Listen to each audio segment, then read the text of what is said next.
What if someone told you that you didn't need to abandon your beliefs to find spiritual truth? What if the answer wasn't about choosing sides, but about building bridges between them? And what if one ancient teacher had the courage to say, "Keep your gods, just try this and see if it helps"? That teacher was the Buddha. While most religions throughout history have insisted ours is the only way, Buddhism did something so radical, so unexpected, it sent shockwaves through the ancient world and still feels revolutionary today. Not long ago, a viewer asked Matt a heartfelt question. "I really love Buddhism, but I don't want to give up my Christian faith. Is that okay?" The answer? It's not just okay, it's exactly how Buddhism was meant to work. If you watched our previous video where we shared that Buddhists don't believe in a creator God, you already know that Buddhism offers a unique perspective on spirituality. But what you might not realize is just how deeply different that perspective truly is. Let's go back in time for a moment. Imagine living in a world where every major religion threatens you with divine punishment unless you follow their rules, where everyone is battling over who owns the truth, and stepping out of line could cost you your life or your families. Then along comes the Buddha, and instead of saying, "Worship me," or "Convert to my path," he says something no one expects. "Keep your gods. Just try these practices. See what happens." Religious leaders thought he was out of his mind. This idea was unheard of, revolutionary, but it would change the spiritual landscape forever. While others built walls, Buddhism built bridges. In ancient China, Buddhist teachers didn't try to erase local beliefs. They saw the traditional harmony with nature and said, "Beautiful. Let us show you how meditation can make that harmony even deeper." In Japan, they built temples where people could honor both Buddhist and Shinto deities side by side.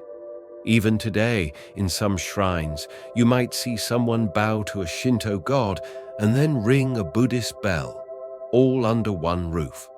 And the wildest part? This wasn't some marketing trick.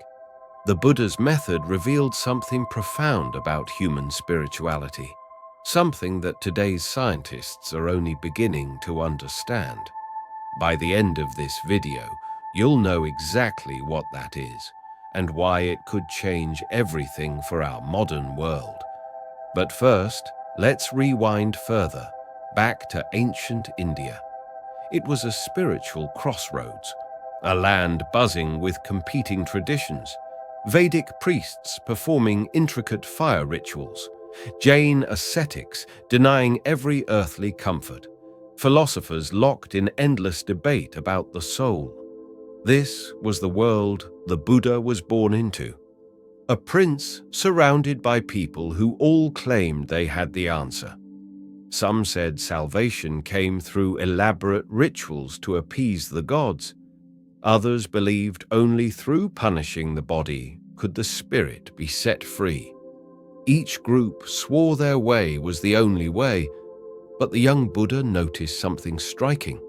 Despite all their devotion, people were still suffering, still searching, still unsure. The priests with their sacred fires, restless. The ascetics with their extreme fasting, miserable. And the ordinary people in between, confused and terrified, afraid of picking the wrong path and dooming their families for generations. Just imagine the pressure. A world where choosing the wrong God could bring shame or disaster, where questioning tradition might get you exiled, where spiritual teachers spent more time fighting each other than helping anyone. And yet, right in the heart of that chaos, a quiet, revolutionary voice emerged. So what did the Buddha do next? Previously, we saw how the Buddha chose a path unlike any other, one that didn't build walls between faiths, but instead opened the door to inner transformation. Now, this is where the story takes a truly unexpected turn. Instead of adding his voice to the religious shouting match of the time, each tradition trying to out-argue, out-preach, and out-threaten the other, the Buddha did something completely different. Something that no one saw coming. One day, a group of priests came to confront him. These men weren't ordinary seekers. They were elite religious authorities, trained, disciplined, ready for intellectual battle. They came armed with sacred texts memorized line by line, arguments sharpened like swords, and the firm conviction that their beliefs were superior. They were expecting a fight. They had debated before, many times. They thought they knew how this would go. Our God is greater than yours. Our path is the only truth. We speak for the divine. But when they stood before the Buddha, they didn't get the confrontation they were expecting. There was no attack, no declaration of supremacy, no attempt to tear down their faith. Instead, the Buddha looked at them calmly and asked a single, disarming question. A question so simple and yet so profound that it would transform how human beings thought about religion itself. But before we reveal that question, we need to understand why this moment was so revolutionary. Let's step back for a second and picture the world as it was then. In the ancient world, religion wasn't just about belief, it was about survival. In many societies, it was literally convert or die. And this wasn't unique to India. It was happening across the globe. Imagine early Christians forced to worship in secret within the dark catacombs of Rome. Imagine Jewish families exiled, fleeing from one kingdom to the next to escape oppression. Imagine Muslims in the early days of Mecca facing persecution simply for their faith. In times like these, tolerance wasn't just difficult, it was dangerous. For many, insisting on the one true path wasn't just doctrine. It was a way to protect your people from annihilation. But there was another layer. Most major religions weren't just spiritual, they were political. They were deeply entangled with the empires and power structures of their time. In ancient Egypt, the pharaoh wasn't just a king, he was considered a god. In Rome, emperors didn't just rule, they demanded to be worshipped. Even today, in some countries, the legitimacy of entire governments rests on being seen as the protectors of the true faith. So here's the challenge. When your religious authority is tied to political power, accepting another belief system isn't just risky, it's like welcoming a rival king into your palace. And here's the biggest obstacle of all. Most world religions are founded on divine revelation. Moses on Mount Sinai receiving the 10 Commandments. Muhammad in the cave hearing the words of the Quran. Jesus teaching as the Son of God. Now ask yourself, if you truly believe you've received the final word of God, how can you accept that another path might also be valid? This is what made Buddhism so radically different. The Buddha wasn't claiming to be a god. He wasn't claiming to be a prophet. He didn't say, "I've received the final truth." Instead, he approached the spiritual path like a scientist. He said, "Here's what I discovered through deep meditation. Try it for yourself. See if it brings peace." He wasn't seeking to gain power. He wasn't looking for followers to validate his authority. He wasn't declaring exclusivity. He was offering a method, one grounded in personal experience and practical results. And that, right there, is the key. Because when your teachings don't rely on divine command or political control, you can afford to be open. You don't need to fight. You don't need to dominate. You simply invite others to explore, which brings us back to the priests. They came ready for war, but what they received was something entirely different. So what did the Buddha ask them? What was that one simple question that changed everything? We left off at a pivotal moment. Buddha asked the priests a question no one expected.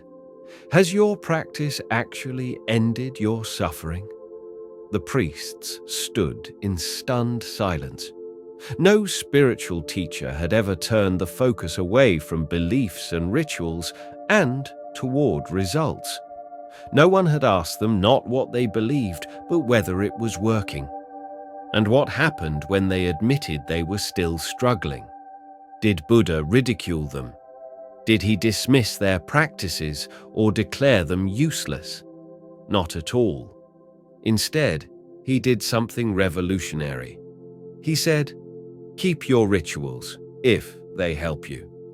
But let me offer you some additional tools. Tools that might help you make those rituals even more powerful." This was no small gesture. It was a complete shift in how spiritual dialogue was done. Let me show you how brilliant this was through a famous story.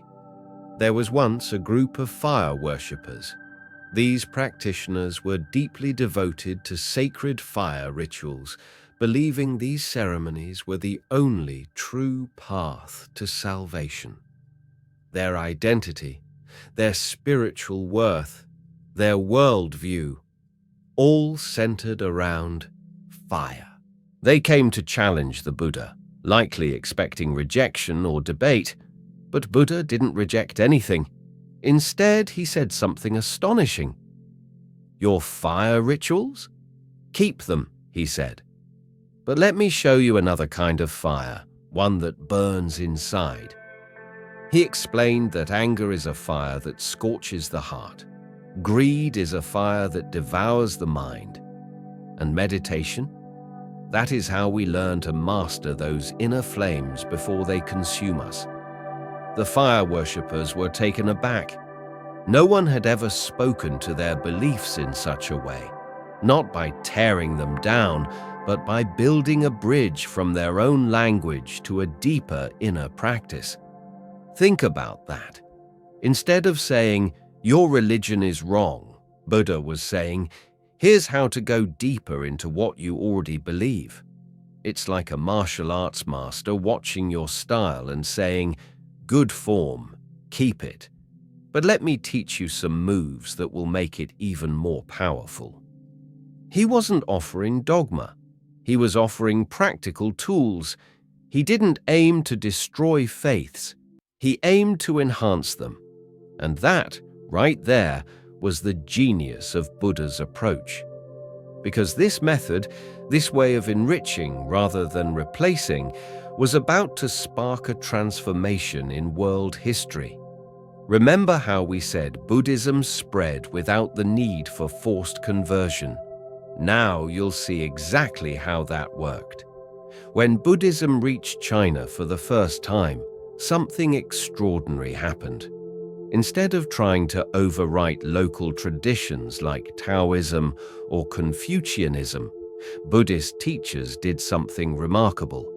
They said, "You know your concept of the Tao, the natural, effortless flow of the universe.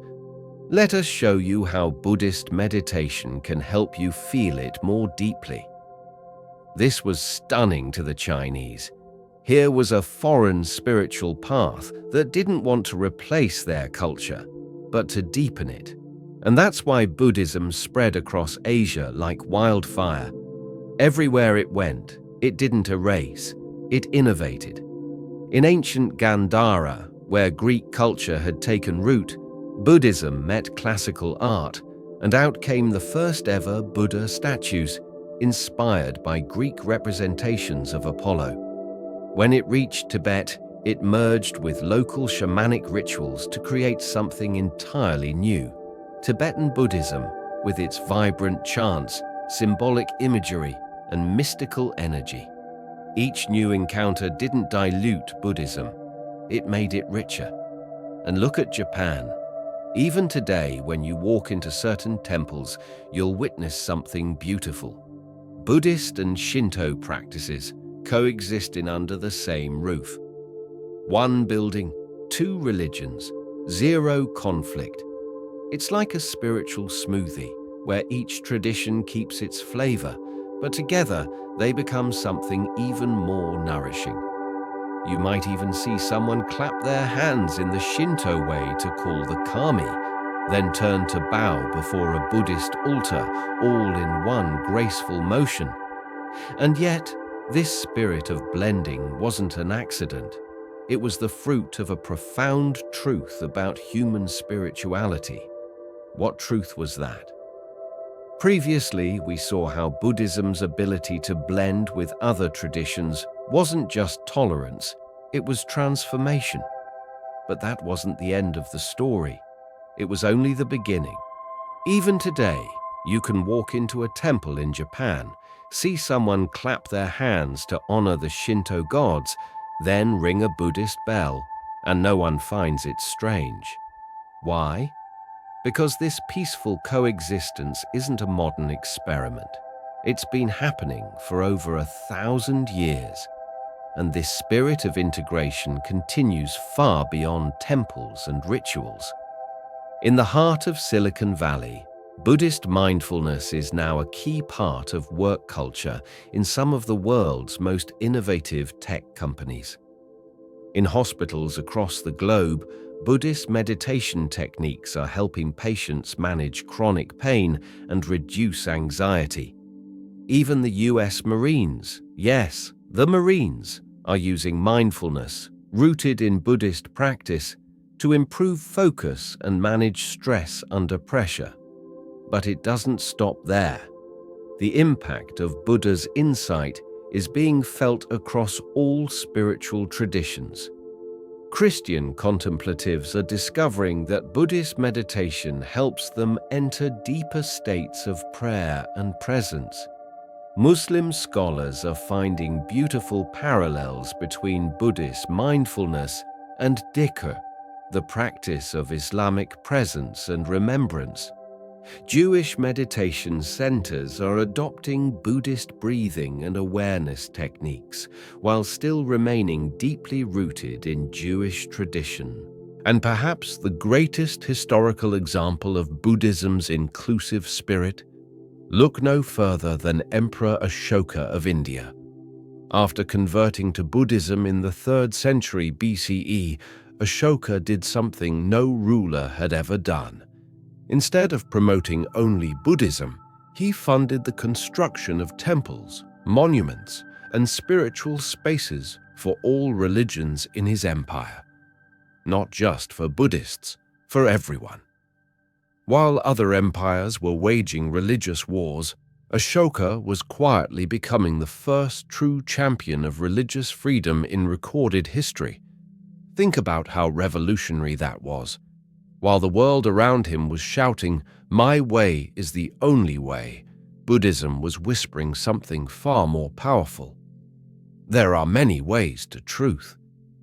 Let's walk together. But this leads to a fascinating question. If this inclusive, non-confrontational approach worked so well, what was the secret behind it? What allowed Buddhism to do what so many other traditions struggled with? It all comes down to 3 brilliant insights the Buddha had, insights that are just as relevant today as they were 2,500 years ago. First, the Buddha realized that arguing over beliefs is like fighting about which trail leads up a mountain. Some trails are rocky, some are winding, some are steep. But if they all lead to the summit, what matters isn't the path, but whether you're actually climbing. Second, he understood something that modern psychology is only now starting to confirm. When you force people to choose sides, to pick a belief, they resist. But when you give people tools and let them explore their own experience, they naturally evolve. It's like being forced to eat your vegetables versus discovering they actually taste good when cooked the right way. And third, this is the most profound insight of all. The Buddha taught that truth isn't something you believe, it's something you experience. It's the difference between reading about honey and tasting it. You can debate all day about its flavor, texture, or sweetness. But once you taste it for yourself, there's nothing left to argue about. These weren't just ideas for ancient monks. They are practical solutions for the modern world. Take Sarah, for example. She's a Christian meditation teacher in Texas. When she began incorporating Buddhist mindfulness into her daily practice, it didn't pull her away from Jesus. It helped her understand his teachings about presence in a whole new way. Or take Muhammad, a young Muslim student. He discovered that Buddhist compassion practices actually deepened his connection to Rahma, the Islamic principle of divine mercy. So how can you apply this Buddhist approach in your own life today? Here are 3 simple but powerful ways. 1. Focus on practice, not just belief. Instead of asking, whose God is right? Try asking, what helps relieve suffering? 2. Look for common ground. Just like the Buddha showed the fire worshippers a deeper meaning of their rituals, we too can find shared values across different traditions, if we listen. 3. Validate through experience. Before accepting or rejecting an idea, try it. Taste the honey. Let it speak for itself. And the best part, these tools don't replace your faith. They help deepen it. But what happens when we take this even further? What if this ancient wisdom could actually solve one of our biggest modern problems? Previously, we explored 3 timeless insights from the Buddha, tools that help people deepen their own paths, not abandon them. So how can we apply this in our modern, divided world? Well, here's the key. Don't just accept or reject ideas blindly. Test them. Try them out in your own life. See what actually works for you. Think about it. Today, we live in a world filled with religious tension, arguments over faith, division between communities, wars sparked by belief. But the Buddha's approach offers something rare, something deeply needed. It shows us that we don't have to destroy someone else's beliefs to strengthen our own. In fact, sometimes the best way to deepen your own faith is by learning from others. What if more people approached spiritual differences this way? What if, instead of asking, who's right, we asked, what works? What brings peace? What eases suffering? What brings more kindness, compassion, and clarity into our lives? Because the wisdom that allowed Buddhism to spread across Asia without conflict, that same wisdom may be exactly what our divided world needs right now. So let's wrap this up with something truly powerful. Do you remember the viewer comment we mentioned at the very start? The one who said, "I love Buddhism, but I don't want to give up my Christian faith." Well, now you know why Buddhism might be the only religion that says, don't give it up, keep your faith, just try these tools. Over the past few minutes, you've seen how Buddha changed the game, not by declaring war on other beliefs, but by offering practical methods, not by demanding conversion, but by planting seeds of wisdom.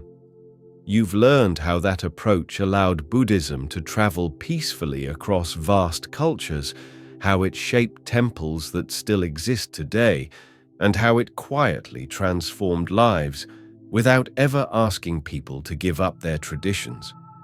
But most of all, you've discovered this. Respecting different paths while walking your own isn't just possible, it's powerful. It's what made Buddhism different then, and it's what makes its message so valuable today.